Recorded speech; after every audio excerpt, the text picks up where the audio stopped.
Mode ou véritable révolution, la cigarette électronique est en train de devenir un objet du quotidien. Et les magasins fleurissent un peu partout, comme ici à Luçon. Ouvert depuis le 15 avril dernier, Cyclope ne désemplit pas. Philippe Baucher, ancien auto-entrepreneur, a connu ce produit par sa famille, a été séduit et il s'est donc lancé dans l'aventure de la cigarette électronique. Il nous en explique le principe.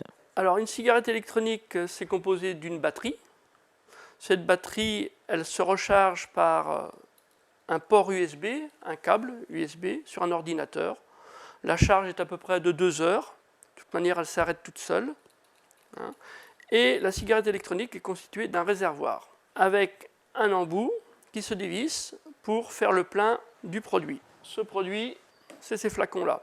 Un flacon fait à peu près 5 paquets de cigarettes, entre 5 et 6 paquets de cigarettes. Notre contenance est à peu près de 15 cigarettes. Donc nous faisons le plein par ici.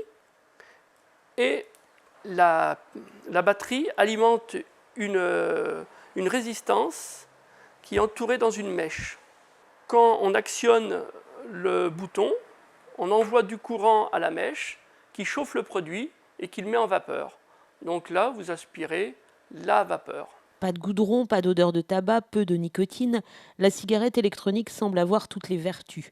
Pourtant déjà des voix s'élèvent pour modérer l'enthousiasme, dénonçant certains produits utilisés comme le propylène glycol. Alors, dangereux ou pas? C'est dangereux, la cigarette, on sait ce que ça donne. Maintenant, il est vrai que nous n'avons pas trop de recul sur les produits. Mais en Amérique, ils fument la cigarette électronique, il n'y a pas de problème. Le produit qu'ils disent dangereux, il sert à faire des fumigènes dans les boîtes de nuit. Voilà, maintenant, il faut voir à la longue, mais normalement, il n'y a pas grand-chose de dangereux. Actuellement, on estime à 500 000 le nombre d'utilisateurs en France. Reste à savoir s'il s'agit là d'un effet de mode ou pas. Il est vrai qu'on ne sait pas, mais nous, à l'heure actuelle, nous travaillons avec un produit français, c'est Alpha Liquide, qui se trouve en Alsace.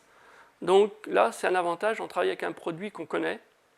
Or, tous les produits qui arrivent des pays asiatiques, là, on ne sait pas ce qu'ils mettent dedans, et ce n'est pas écrit en français, donc voilà. En tout cas, les vapoteurs, comme on les appelle, sont convaincus du produit et du résultat. Je suis venue pour arrêter de fumer, pour diminuer aussi tout ce qui est sortie financière. Voilà, faire des économies et puis arrêter de fumer, c'est bien. Et puis on le fait en couple, donc c'est mieux. C'est difficile? Non, non, on va à notre allure. On a commencé, nous, au maximum. Donc on était à 16 mg par millilitre de nicotine. Et puis on diminue au fur et à mesure quand on le souhaite, en fait. Ça fait des années que je fume et j'ai essayé pas mal de petites choses pour essayer les comprimés à sucer, tout ça. Et j'ai entendu parler de cette cigarette électronique. Et j'avoue que j'ai essayé et franchement, c'est chouette, quoi. C'est bien, ça passe bien. Maintenant, à savoir si, au niveau santé, si c'est bien ou pas. Voilà, c'est très bien. Au niveau budget, on voit la différence, je suppose? Il n'y a pas photo, hein. Franchement, on fait même des économies. Non, c'est bien. Franchement, moi, j'en suis contente. Après, voir dans le temps ce que ça va donner dans la durée, quoi. Et tous se réjouissent, bien évidemment, d'avoir un magasin sur place à Luçon. C'est le top du top parce qu'au départ, quand on a commencé avec mon mari, on est allé à Nantes. Ensuite, il y a eu un magasin à La Roche. Et maintenant, il y en a un à Luçon, donc c'est l'idéal, quoi. Autant faire marcher les commerçants de notre ville. Et en attendant les résultats de l'enquête commandée par Marisol Touraine, ministre de la Santé, qui permettra d'évaluer le ratio bénéfice-risque, les résultats semblent bien là. À la question « Continuez-vous à fumer des cigarettes classiques ?» la réponse est très claire. Alors, je ne fume plus du tout de cigarettes. J'ai commencé la cigarette électronique à 18 mg. Ensuite, je suis passée à 16 mg. Et là, je suis à 11 et ça se passe vraiment très bien. Plus du tout. Et si les avis divergent sur la cigarette électronique, tous en revanche sont convergents sur les dangers du tabagisme. Alors alternatives, palliatifs, médicaments, même si l'avenir de cette cigarette électronique est incertain, son impact économique actuel est lui évident.